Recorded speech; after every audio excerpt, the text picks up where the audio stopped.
ഇടതുപക്ഷ ഗവൺമെന്റ് ഇപ്പോൾ ഭരിക്കാൻ തുടങ്ങിയിട്ട് 5 വർഷം പൂർത്തിയാകാൻ പോകുന്നു. യഥാർത്ഥത്തിൽ നെഞ്ചത്ത് കൈവച്ചുകൊണ്ട് നിങ്ങളൊന്ന് ആലോചിച്ച് നോക്കൂ. എവിടെയെങ്കിലും പള്ളിക്കകത്ത് കേസ് നടക്കുന്നുണ്ടോ? മദ്രസ പൂട്ടിയ കേസ് നടക്കുന്നുണ്ടോ? മുസ്ലിംമാരെ തച്ച കേസ് നടക്കുന്നുണ്ടോ?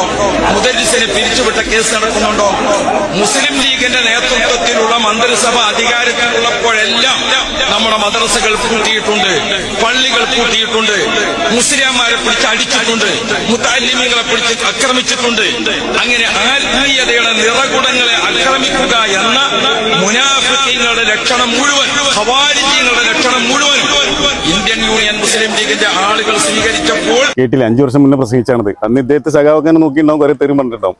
എന്തായാലും വല്ലാത്തൊരു കഥലേ. ഇപ്പോൾ PMശ്രീയിലെ യു-ടേണും അതുപോലെ തന്നെ വഖഫ് ബോർഡിലെ യു-ടേണിനെ വിമർശിച്ച ധീരമായ നിലപാടെടുത്ത് നമ്മളെ മുക്കം വൈസിയെ ഇപ്പോൾ സഖാവാക്കി, പറ്റിയ ബ്രാഞ്ച് സെക്രട്ടറി ആക്കും, പറ്റിയ സംസ്ഥാന കമ്മിറ്റിയിൽ എടുക്കും ചെയ്യും.